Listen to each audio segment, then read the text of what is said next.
Gun Rights Radio Network has the best pro-Second Amendment, pro-gun rights podcast available on the net. The podcasts are absolutely free when subscribing using iTunes or Zune Marketplace. Or if you want, you can just listen from the website. Make sure you visit gunrightsradio.com to subscribe. Podcasting freedom, one episode at a time. Hey, welcome back to Power Factor. I'm Steve. I'm Rick. So today we're going to talk about range bags. Range bags kind of come in three different sizes typically. There's small, medium, and large. And it's kind of a personal choice, I think, for a lot of people of what size range bag they actually end up using or like to use. There's a little bit different philosophies, which we're going to kind of go over today about the desirability or features of different size range bags. So, yeah, and my bag is a little bit smaller than Steve's, but I'd say they both kind of come under the medium size heading. I have a little bit more stuff hanging off the outside of my bag, while Steve's got all the same stuff that I do, but it all fits inside. It's just a matter of what you have, how much you want to drag around with you. Right. So let me start out here because I first have to get in the right theme. Oh, wow. Steve's wearing a fishing vest. And it fit in his range bag. I got my fishing vest with me. Wow. Where's your fishing vest at, Rick? I didn't bring one. You didn't bring your... Sorry. I'm disappointed. Yeah, well. So where do you keep your nymphs? My nymphs. Your nymphs. I don't like to talk about nymphs in public. My nymphs are over here. Yeah, okay. Okay. All right. Yeah. You have your royal coachman over there somewhere on the other side? No, I didn't. Yeah, I could put it here, Yeah, but I right. didn't do that. Okay. It's actually in here. But yeah. Right.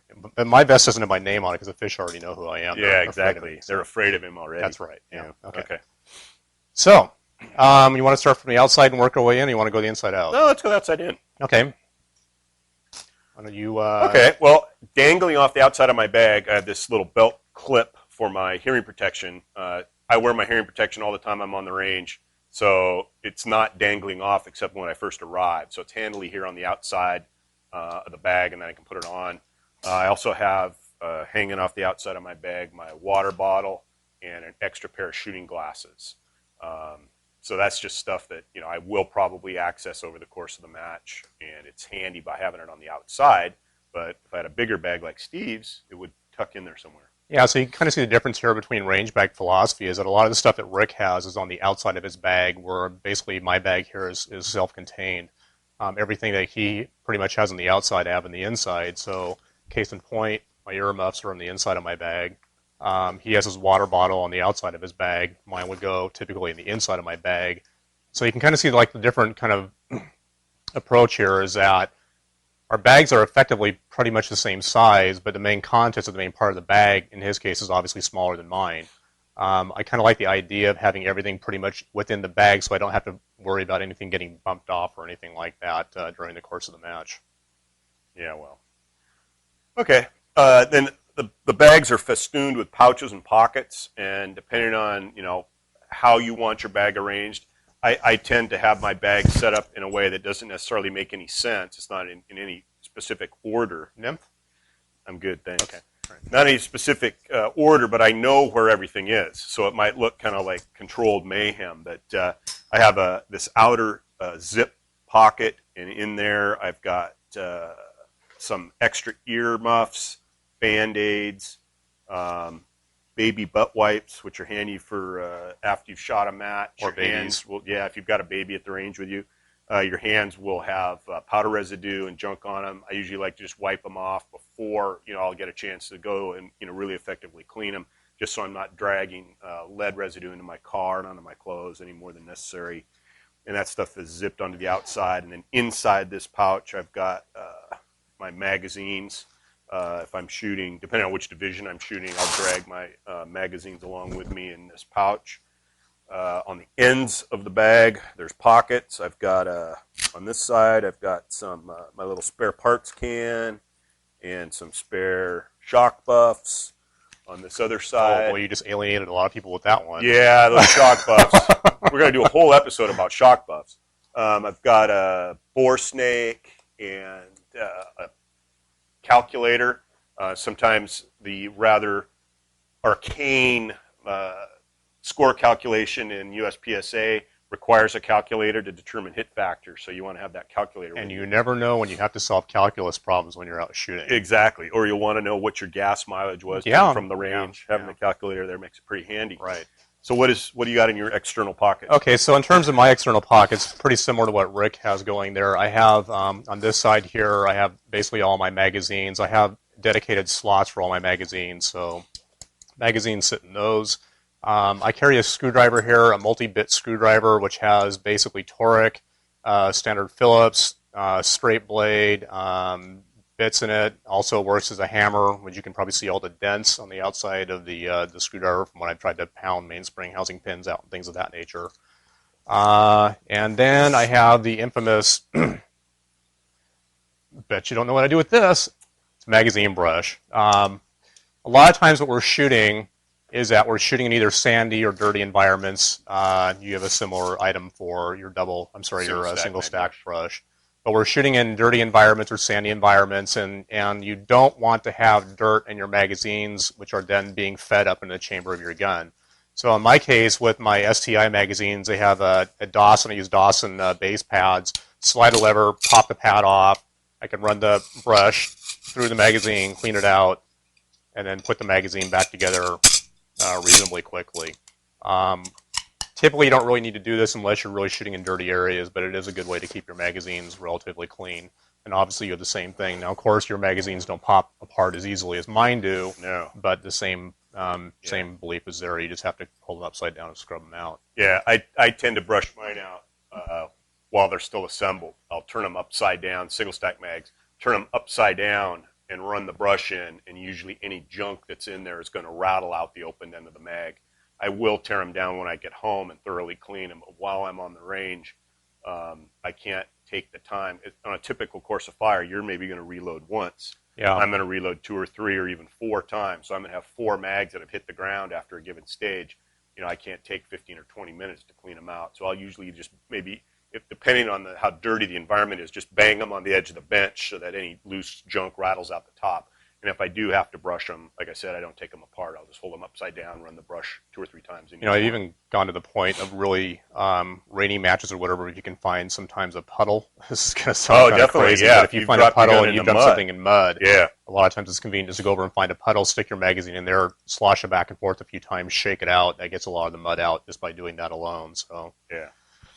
So on my right-hand side, I have something similar to what Rick had, just a little bit bigger. I have a toolkit here of various parts that I would need.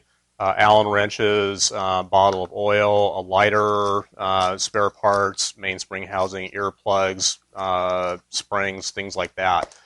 We'll actually probably get into more detail about what parts we carry and things of that nature in a future episode, probably on cleaning, lubrication, and maintenance. So we'll talk a little bit more about what goes into spare parts kits. I have my shooting glasses, a cleaning cloth here to clean my glasses off, some earplugs. As I talked before, my glasses, I have interchangeable lenses, so they all sit in here all in one location.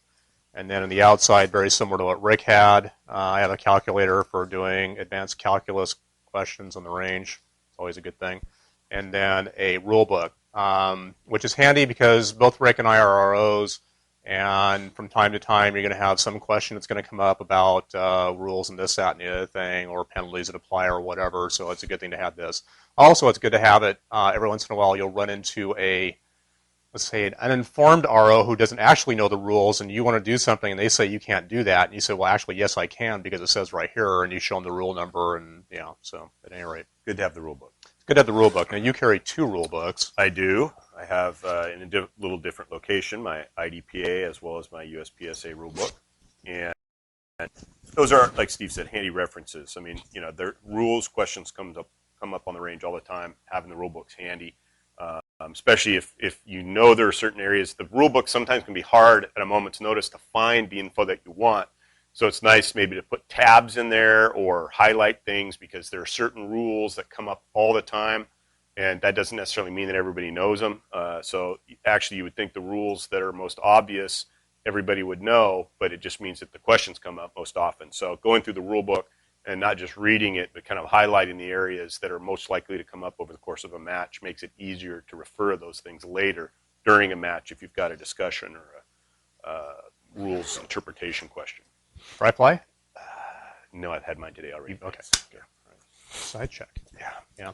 So another thing I do actually, this is the ultimate in geekitude, but on my iPhone, I actually have the whole entire USPSA rule book in there. And a lot of, you don't have an iPhone, do you? Your phone makes phone calls. Mine makes phone calls. Yeah, all right. So a lot of times it's really convenient. Like you'll know the rule that you don't know the rule number, but you know like a word that's in the rule, something to do like belt or grip or butt of the gun or whatever, and you can't think exactly what it is, but you know something that's a word in there. And in the case with my phone, I can put a search for a single word and have it rip through and find the rule number, and it's a very quick way of doing it. So, yeah. So what you have in the central compartment? So in the center, obviously at this point, I have a pouch to carry my pistol. In here right now is my Glock 19, but this will pretty much, the center of my bag will really carry 2 guns if I wanted to. The other side. This little pouch comes with the bag, Comes right? with the bag. Yeah. So all these range bags typically come with a single pouch. Now this kind of gets into the philosophy that we talked earlier about the size of the bag and what you need to bring with you. While this has space for a second gun, I don't carry a second gun. Basically my philosophy is carry the parts to keep my primary gun going. Even if I go to a larger match, I'm going to take the same approach of keeping basically just enough parts to keep my main gun going. Now some people will take that to the next level of saying I'm going to set up 2 identical guns so that if my main gun goes down, I can switch over to my backup gun, which is identical to my primary gun, and effectively they notice no change whatsoever. But that, and I'm shooting limited, and that's going to require a fairly significant outlay of a couple $1,000s for a second gun. So my approach is basically keep my main gun going. That approach has never let me down yet. I think it depends too on the match. I mean, if I'm traveling, driving a half an hour to a local match, spare parts is fine. Even if I've driven to a match that's out of town, usually spare parts is okay too. But when I've flown for 3 hours to a match that's out of state, where it's probably over the course of the weekend that I'm in the town, staying in a hotel, renting a car and whatnot, if I'm spending $1,000 to shoot the match, I don't want a broken part to be the thing that sends me home. So right. I have taken a second gun to a match, and although it wasn't a duplicate of the first gun, it was at least legal in the division in which I was competing. And right. when the one gun did go down, I had a sneaking suspicion that I was going to need the second gun, and had it and did need it. So, did you do that only for that match, the idea of bringing a second gun, or do you typically always bring a second gun to major go-away matches? I typically don't. So you kind of did it from the standpoint that you suspected that something may go bad on you. And so again, it's just a matter of deciding the kind of cost to benefit ratio. Right. You got to, if you're flying, you got to check 2 guns, and whatnot. So just determine in advance how important is it to have the second gun, how likely is it you're going to need it. I mean, I've never had a catastrophic parts failure that required that I dig into my range bag for a spare doodad to fix my gun. Although I've had people ask me, hey, my doodad broke, you have a spare, and so it does happen. So, just try to decide the cost of benefit ratio of having the spare gun and having the spare parts.